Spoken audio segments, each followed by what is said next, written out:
Hello और welcome to booklets IQ. आज है 7 जनवरी। तो 7 जनवरी से रिलेटेड जितने भी मोस्ट इम्पोर्टेंट क्वेश्चंस हैं वो हम डिस्कस करने वाले हैं। और आज के जो क्वेश्चंस हैं ये एग्ज़ाम की दृष्टि से वेरी वेरी इम्पोर्टेंट रहने वाले हैं, तो आप इसे पढ़कर ज़रूर जाइएगा। तो बढ़ते हैं सबसे पहले क्वेश्चन की तरफ। तो सबसे पहला क्वेश्चन है हमारा कि कौन सा देश 2023 तक लकड़ी से बना हुआ पहला उपग्रह है ये लॉन्च करेगा। तो इसका सही आंसर है जापान। जो जो जापान देश है ये लकड़ी से बना हुआ पहला उपग्रह है ये लॉन्च करने जा रहा है। तो ये लकड़ी से बना हुआ उपग्रह है, ये लेने का इनका क्या उद्देश्य है, क्योंकि अंतरिक्ष में कचरे की समस्या से निपटने के लिए इन्होंने 2023 तक दुनिया में पहला लकड़ी से बना हुआ ही उपग्रह लॉन्च करने जा रहा है। और इनकी कंपनी कौन सी है? Sumitomo forestry company and Kyoto university. बढ़ते हैं नेक्स्ट क्वेश्चन की तरफ। हाल ही में विश्व कप विजेता माइकल किंडो का निधन हो गया है, ये किस खेल से संबंधित है? तो इसका सही आंसर होगा हॉकी। तो माइकल किंडो जो थे ये हॉकी से संबंधित है। माइकल किंडो की अगर बात करें, इन्होंने 1971, 73 और 75 में 3 पुरुष हॉकी विश्व कप खेले हैं और इन्होंने भारत के लिए कांस्य, रजत और स्वर्ण पदक भी जीते हैं। और माइकल किंडो जो है इन्होंने 1972 में अर्जुन पुरस्कार से भी नवाजा गया है। बढ़ते हैं नेक्स्ट क्वेश्चन की तरफ कि महाराष्ट्र सरकार दिवस है वो महाराष्ट्र पत्रकार दिवस है वो कब मनाया जाता है? तो इसका सही आंसर होगा 6 जनवरी। तो 6 जनवरी को ही महाराष्ट्र पत्रकार दिवस मनाया जाता है। इसका उद्देश्य क्या है? क्योंकि महाराष्ट्र सरकार है ये प्रतिवर्ष 6 जनवरी को ही पत्रकार बाल शास्त्री जम्मेकर की स्मृति में ही ये दिवस मनाते हैं, क्योंकि इन्होंने ही मराठी भाषा का पहला समाचार पत्र जिसका नाम है दर्पण इन्होंने 1832 को प्रकाशित किया था। इसीलिए इनके जन्मदिन के उपलक्ष्य में ही ये जो पत्रकारिता दिवस है ये मनाया जाता है। और महाराष्ट्र के लोग जो है ये इन्हें the father of Marathi journalism के नाम से भी जानते हैं। बात करें महाराष्ट्र की, तो महाराष्ट्र के मुख्यमंत्री उद्धव ठाकरे हैं और राज्यपाल भगत सिंह कोश्यारी है। बढ़ते हैं नेक्स्ट क्वेश्चन की तरफ। तो हाल ही में किसने कोच्चि मंगलुरु प्राकृतिक गैस पाइपलाइन का उद्घाटन किया है? तो ये हमारे पीएम नरेंद्र मोदी। तो पीएम नरेंद्र मोदी ने ही कोच्चि मंगलुरु में प्राकृतिक गैस पाइपलाइन है इसका उद्घाटन किया है। ये जो गैस पाइपलाइन है ये 450 किलोमीटर तो लंबी है और इसकी खर्च की गई राशि है वो 300 करोड़ रुपए हैं। और प्रधानमंत्री नरेंद्र मोदी ने वीडियो कॉन्फ्रेंसिंग के माध्यम से इस प्राकृतिक गैस पाइपलाइन का उद्घाटन कोच्चि मंगलुरु में किया था। और यह कार्यक्रम जो है ये one nation one gas grid के निर्माण के तहत एक महत्वपूर्ण कदम है और इसे गेल इंडिया लिमिटेड के द्वारा बिछाया गया है। बढ़ते हैं नेक्स्ट क्वेश्चन की तरफ। तो नेक्स्ट है हमारा कि किस संगठन ने जनवरी 2022 तक सभी तेल और वसा में ट्रांस फैट की मात्रा 2% तक सीमित रखने का नियम बनाया है? तो इसका सही आंसर होगा फसाई। तो फसाई ने ही जनवरी 2022 तक जो तेल है वसा है उसमें फैट की मात्रा को 2% तक ही सीमित रखने का निर्णय लिया है। तो ये है फसाई। और फसाई की बात करें तो फसाई जो है ये एक खाने पीने की सामग्री है ये बनाती है। तो भारतीय खाद्य सुरक्षा और मानक प्राधिकरण यानी कि फसाई food safety and standard authority of India ने खाद्य सुरक्षा और मानक बिक्री पर प्रतिबंध के संशोधन के जरिए तेल और वसा में फैट की मात्रा को कम करने के लिए 2021 में ये 3%, 2022 तक 2% करने का निर्णय लिया है। बात करें फसाई की, तो फसाई की अध्यक्ष है वो रीता तेवतिया है और फसाई के मुख्य कार्यकारी अधिकारी यानी कि सीईओ अरुण सिंघल है। और फसाई की स्थापना है वो अगस्त 2011 को हुई थी और फसाई का मुख्यालय नई दिल्ली में स्थित है। बढ़ते हैं नेक्स्ट क्वेश्चन की तरफ। तो नेक्स्ट है हमारा कि भारत सरकार किस नाम से दक्षिण एशिया केंद्रित यानी कि दक्षिण में स्थित ऊर्जा सुरक्षा वास्तुकला के लिए एक समिति का गठन कर रही है? तो इसका सही आंसर होगा सेज। तो सेज जो समिति है इसका ऊर्जा सुरक्षा वास्तुकला के लिए ही गठन कर रही है। अगर बात करें सेज की तो इसकी फुल फॉर्म है south Asia group for energy.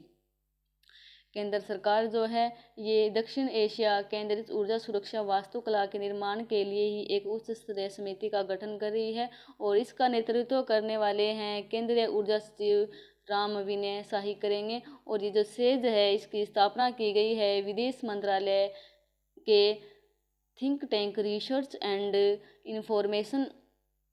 Information system for developing countries के तहत इसकी स्थापना है ये की गई है। और इस योजना के तहत हम एक और योजना है वो डिस्कस कर लेते हैं, जो कि पीएम मोदी ने आयुष्मान भारत प्रधानमंत्री जन आरोग्य के तहत इसका शुभारंभ किया है। तो वो कौन सी योजना है? तो प्रधानमंत्री नरेंद्र मोदी ने वीडियो कॉन्फ्रेंसिंग के माध्यम से ही आयुष्मान भारत प्रधानमंत्री जन आरोग्य योजना सेहत योजना का शुभारंभ किया है। और इसका केवल एक ही उद्देश्य है कि जम्मू कश्मीर के जो सभी के सभी निवासी हैं उसको स्वास्थ्य बीमा कवरेज का विस्तार करना। ये जो सेहत योजना है ये जम्मू कश्मीर में इसका शुभारंभ किया था। और बात करें सेहत की तो इसकी फुल फॉर्म है social endeavour for health and telemedicine. बढ़ते हैं नेक्स्ट क्वेश्चन की तरफ। तो नेक्स्ट हमारा कि भारत द्वारा अंटार्कटिका के लिए 40वें भारतीय विज्ञान अभियान है, ये किस राज्य का जो बंदरगाह है वहाँ से ये अभियान है ये रवाना किया जा रहा है? तो इसका सही आंसर होगा गोवा। तो गोवा का बंदरगाह है जहाँ से 40वें भारतीय विज्ञान अभियान का जो अभियान है वो रवाना कर रहे हैं। बात करें ये जो अंटार्कटिका है ये भारत के द्वारा 40वें विज्ञान अभियान ये है 5 जनवरी 2021 को गोवा का जो मार्मू गोवा पोर्ट है वहाँ से रवाना कर रहे हैं। और ये भारतीय वैज्ञानिक अभियान मिशन यात्रा के लिए इन्होंने 30 दिन के लिए ये अंटार्कटिका पर पहुँचेंगे। नेक्स्ट है हमारा कि किस राज्य सरकार ने युवाओं को आत्मनिर्भर बनाने के लिए शुरू किया है लॉन्च पैड योजना? तो इसका सही आंसर होगा मध्य प्रदेश। तो मध्य प्रदेश सरकार ने ही युवाओं के बारे में सोचते हुए इन्होंने लॉन्च पैड योजना है ये शुरू की है। इसके तहत हम कुछ और पोर्टल्स जो है जो हम डिस्कस कर लेते हैं, जो कि आपको अन्य वीडियो में पढ़ने की आवश्यकता नहीं पड़ेगी, आप इसी वीडियो में ही पूरा कर लेंगे। तो इसमें सबसे पहला पोर्टल है ट्रांसजेंडर लोगों के लिए राष्ट्रीय पोर्टल लॉन्च किया है। ये किसने किया है? तो थावरचंद गहलोत। तो थावरचंद गहलोत ने ही ये ट्रांसजेंडर लोगों के लिए पोर्टल है वो लॉन्च किया है। नेक्स्ट है हमारा कि Garima Griha a shelter home for transgender persons, इसका उद्घाटन किसने किया है? तो ये भी थावरचंद गहलोत ने किया है, जो कि गुजरात के वडोदरा में, जिसका नाम है गरिमा गृह। नेक्स्ट है हमारा LTC कैश वाउचर स्कीम, ये किसने लॉन्च की है? जो कैश वाउचर यानी कि कैश से संबंधित है तो ये वित्त मंत्री निर्मला सीतारमण ने किया है। और नेक्स्ट है हमारा कि खादी अगरबत्ती आत्मनिर्भर मिशन, यानी कि खादी के प्रति आत्मनिर्भर रहने के लिए तो ये लॉन्च किए है नितिन गडकरी ने। नेक्स्ट क्वेश्चन है हमारा कि ब्रिटेन के प्रधानमंत्री जो कि गणतंत्र दिवस के समारोह पर मुख्य अतिथि के रूप में भारत आने वाले थे, इन्होंने अपना दौरा रद्द कर दिया है, इनका नाम क्या है? तो इसका तो सही आंसर होगा बोरिस जॉनसन। बोरिस जॉनसन जो कि ब्रिटेन के प्रधानमंत्री थे, ये गणतंत्र समारोह पर हमारे देश के मुख्य गेस्ट रहने वाले थे। नेक्स्ट है हमारा इनमें से कौन सी कंपनी है जिन्होंने वित्त पोषण योजना शुरू करने के लिए सिडबी, फ्रेंड्स ये यहाँ पर सिडबी है, तो सिडबी के साथ साझेदारी की है? तो इसका सही आंसर होगा टाटा पावर। तो टाटा पावर जो कंपनी है ये वित्त पोषण योजना शुरू करने के तहत ही सिडबी के साथ साझेदारी की है। नेक्स्ट है हमारा कि एक्सीलेंस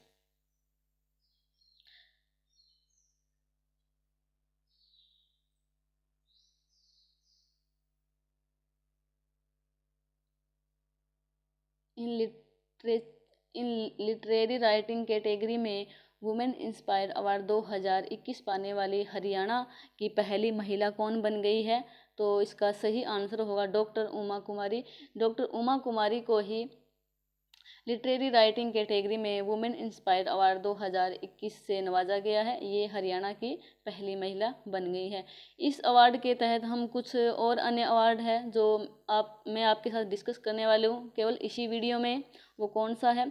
तो इसमें से फर्स्ट है हमारा कि mother Teresa memorial award.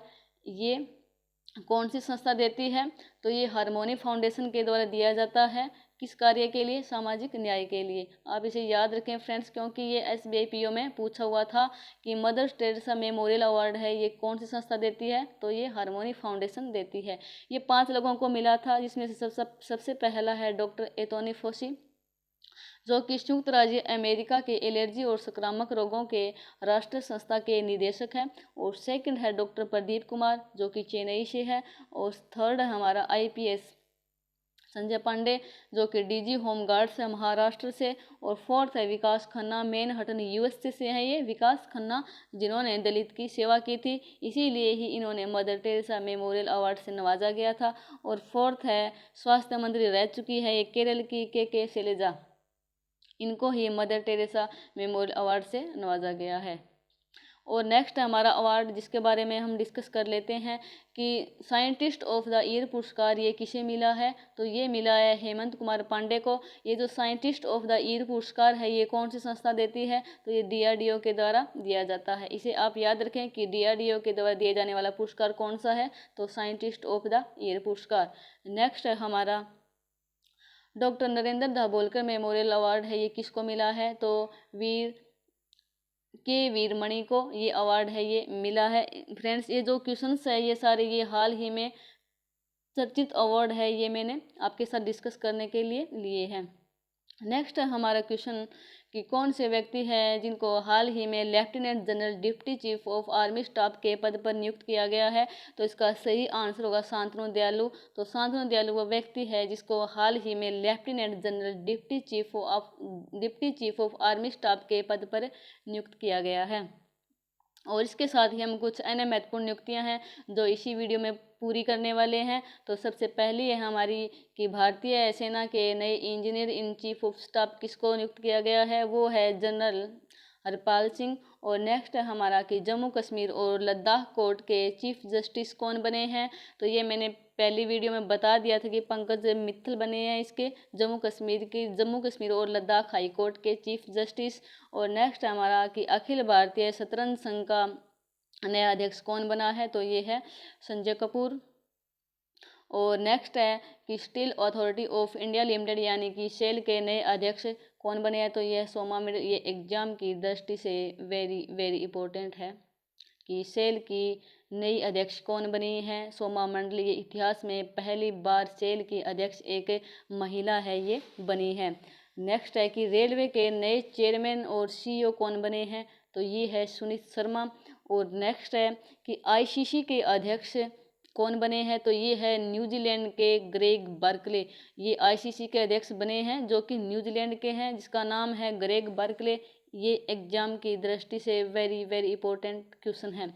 Next है हमारा कि हॉकी इंडिया के नए अध्यक्ष कौन बने हैं? जो कि मणिपुर के हैं, जिसका नाम है ज्ञानेंद्रो निगोबाम। और नेक्स्ट है कि भारतीय निर्वाचन आयोग में उपचुनाव आयुक्त किसको चुना गया है? वो है उमेश शाह। तो उमेश सिन्हा को ही भारतीय निर्वाचन आयोग में उपचुनाव आयुक्त है वो नियुक्त किया गया है। नेक्स्ट है हमारा कि अंडमान और निकोबार के DGP का पदभार ग्रहण किया है, वो है सत्येंद्र गर्ग। तो सत्येंद्र गर्ग जो है ये अंडमान और निकोबार के DGP का पद जो है ये ग्रहण किया है। फ्रेंड्स अगर वीडियो अच्छी लगे तो इसे लाइक कीजिएगा और मुझे कमेंट करके बताइएगा कि अगला टॉपिक हम करंट में कौन सा पढ़े, जो कि मैं आपको शीघ्र ही आपके सामने लेकर आने वाली हूँ। Thank you. Have a nice day watching this video.